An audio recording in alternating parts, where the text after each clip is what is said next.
بسم اللہ الرحمن الرحیم. السلام علیکم students. This is lecture number 7 of class 6 from PTB Urdu. We read in this lecture page number 120 and 121. So students, open your book, page number 120. بیٹا ہم اپنا سبق جو ہے وہ پڑھ رہے تھے میری پیاری سائیکل. اس کی ریڈنگ اور اس کے کویسچن آنسر اور اس کا کویسچن نمبر 2 درست جواب کی نشاندہی یہ کمپلیٹ ہو گیا ہمارا پریویس لیکچر میں. آج ہم کریں گے میری پیاری سائیکل کا سوال نمبر 3. سوال نمبر 3 ہے درج ذیل الفاظ کے معنی لکھیں. ماجرا، معاملہ، لاسانی، بے مثل، کارآمد، مفید یا کام آنے والا، یکتا ایک کو کہتے ہیں، واحد، ہم عصر، ہم زمانہ. یہ تھے بیٹا اس کے الفاظ معنی. آگے ہے سوال نمبر 4. درج ذیل الفاظ کے متضاد لکھیں. متضاد کسے کہتے ہیں بیٹا؟ الٹ کو. عزیز، غیر یا اجنبی. عزیز وہ ہوتا ہے جسے ہم جانتے ہوں اور اجنبی یا غیر جسے ہم نہیں جانتے. اپنا یا پرایا بھی اس کو کہہ سکتے ہیں. آشکارا، پوشیدہ. اولین، آخرین. بے سود، سود مند. نیکسٹ ہے بیٹا سوال نمبر 5. درج ذیل محاورات و مرکبات کی وضاحت کریں. محاورات و مرکبات فرسٹ ہیں کایا پلٹنا، حالت بلند. کایا پلٹنا، حالات بدل جانا، یعنی اس کا معنی ہے. حقیقت آشکارا ہونا، حقیقت واضح ہونا، مطلب کسی چیز کو ہم نے جان پہچان کرنا، جاننا، کوئی چیز کھل کے ہمارے سامنے آ جانا. امید واسط، پختہ امید یعنی مکمل بھروسہ کسی پر. داغِ مفارقت دینا، جدا ہو جانا، چھوڑ کر چلے جانا، دور ہو جانا. دوران آزمائش، آزمانے کے دوران. تو یہ تھے بیٹا محاورات و مرکبات اور اس کے میننگ یہاں پہ دی گئی ہے، مطلب وضاحت کی گئی ہے. نیکسٹ بیٹا سوال نمبر 6. درج ذیل الفاظ کو جملوں میں اس طرح استعمال کریں کہ ان کی تذکیر و تانیث واضح ہو جائے.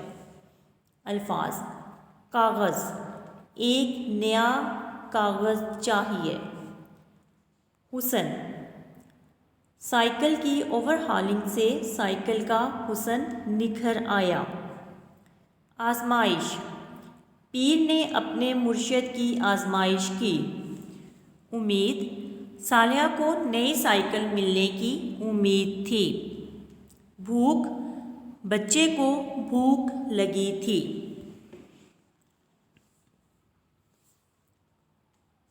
نیکسٹ ہے بیٹا پیج نمبر 21 پہ سوال نمبر 7. اس کہانی کا خلاصہ اپنے الفاظ میں لکھیں.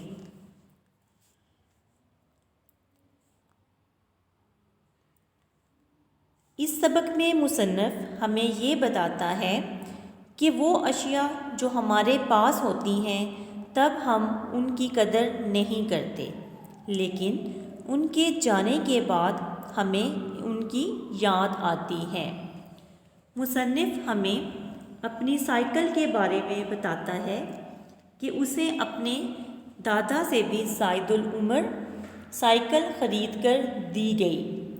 سائیکل پا کر مصنف بہت خوش تھا، لیکن چند روز بعد ہی اس کی زبردستی کی جوانی ختم ہو گئی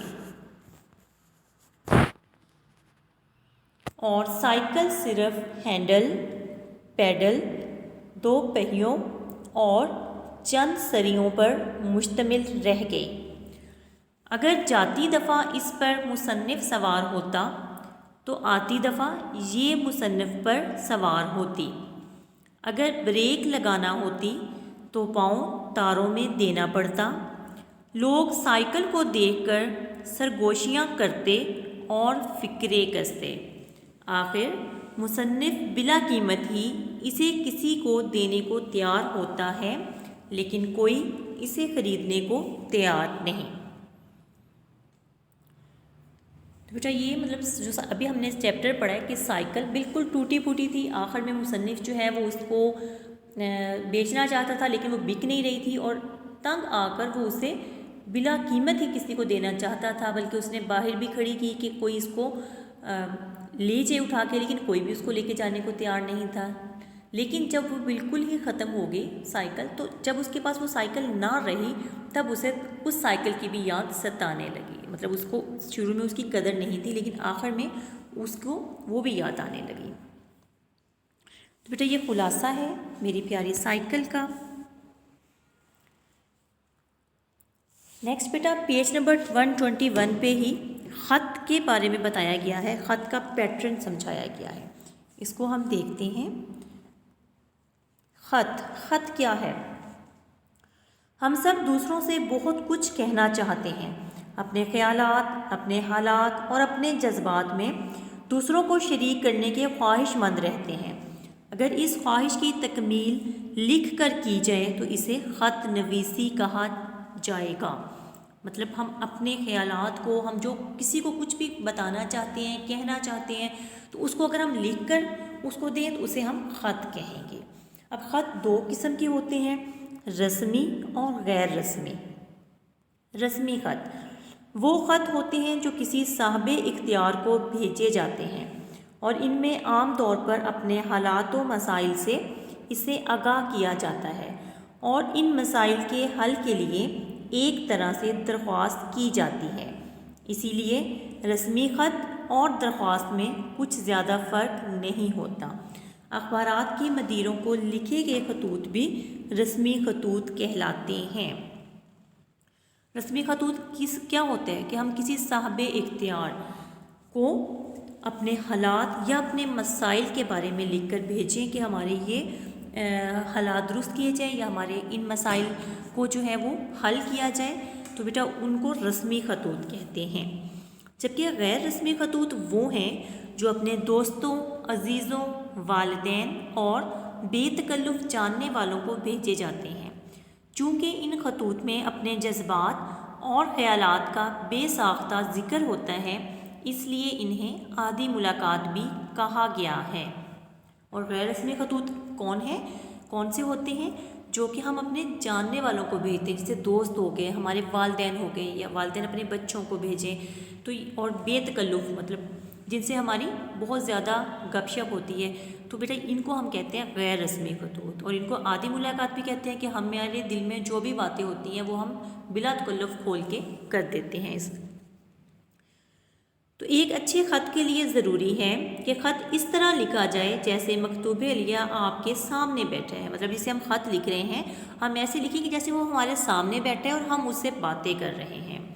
تو ایک اچھے خط میں بے تکلفی سے مگر مکتوب علیہ کے مرتبے اور اس سے اپنے رشتے کا لحاظ رکھ کر باتیں لکھی جاتی ہیں۔ مثلاً دیکھیں بیٹا کہ ہم اپنے والدین کو خط لکھ رہے ہیں، والدہ کو خط لکھ رہے ہیں، تو ہم بے تکلف تو ہو جائیں گے لیکن ہم ان سے احترام اور عزت سے بات کریں گے، آپ کہہ کر بات کریں گے، تو اس چیز کا خیال رکھنا ضروری ہے۔ تحریر کے حسن کا خاص خیال رکھا جاتا ہے۔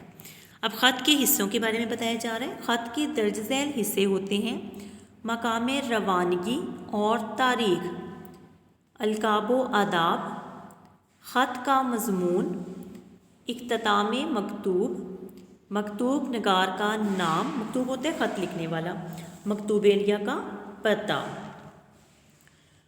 مقام روانگی اور تاریخ کاغذ کی پیشانی پر انتہائی دائیں جانب درج ہوتے ہیں۔ القاب و آداب مکتوب علیہ سے اپنے تعلق اور مکتوب علیہ کے مرتبے و مصنف کی نسبت سے لکھے جاتے ہیں۔ مثلا اگر ہم دوست کو لکھ رہے ہیں تو ہم کیسے لکھیں گے؟ میرے پیارے دوست، اپنے دوست کا نام لکھیں گے، فار ایگزامپل میرے پیارے سرمد یا کچھ بھی۔ اگر ہم والدین کو لکھیں گے تو میری پیاری والدہ، تو ہم ان کے مرتبے کے لحاظ سے لکھیں گے۔ اپنے والدین کے لیے احترام و عقیدت کے القاب اختیار کیے جاتے ہیں، جبکہ دوستوں سے بے تکلفی کا اظہار ہوتا ہے۔ اختتام مکتوب کسی دعا پر کرنا چاہیے، یعنی جب آخر میں لکھیں گے تو ہم کیا کہیں گے کہ امید ہے کہ آپ خیریت سے رہیں گے، یا اگر ماں والدہ کو لکھ رہے ہیں، اپنے دوست کو لکھ رہے ہیں، کسی کو بھی لکھ رہے ہیں تو ہم باقی گھر والوں کو سلام کہیں گے۔ اور آخر میں اپنا نام خط کے آخر میں بائیں جانب صفحے پر لکھنا چاہیے۔ صفحے کے آخر پر دائیں جانب خالی جگہ پر مکتوب علیہ کا پورا پتہ درج آنا چاہیے۔ تو بیٹا یہ تھا خط لکھنے کا طریقہ۔ خط کیا ہوتا ہے، خط کی کتنی قسمیں ہیں اور خط کے کون کون سے حصے ہیں، اس پیج میں اس چیز کو ایکسپلین کیا گیا ہے۔ اب آپ کی جو ہے بک کے پیج نمبر 122 پہ ایک خط دیا گیا ہے، جس میں اپنے چھوٹے بھائی کو لکھا ہوا ہے کہ وہ پڑھائی میں دلچسپی نہیں لے رہا اور اس کو پڑھائی میں دلچسپی کے لیے خط لکھا ہے، تو وہ آپ نے خود سے رائٹ کرنا ہے اور اچھی طرح سے دیکھنا ہے کہ ہم نے جو ابھی اس کے حصے جو ہیں ان کو بالکل صحیح جگہ پر رائٹ کرنا ہے۔ تو بیٹا آپ کا ہوم ورک کیا ہے کہ آپ نے کوسچن نمبر 3 سے لے کے کوسچن نمبر 7 تک اس کو لرن کرنا ہے اور اس کو رائٹ بھی کرنا ہے۔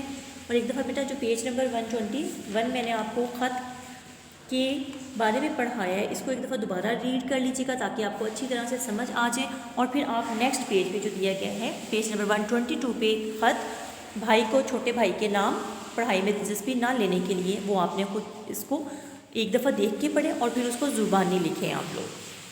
اس کے ساتھ ہی ہمارا لیکچر کمپلیٹ ہوتا ہے۔ سو ٹیک کیئر، اللہ حافظ۔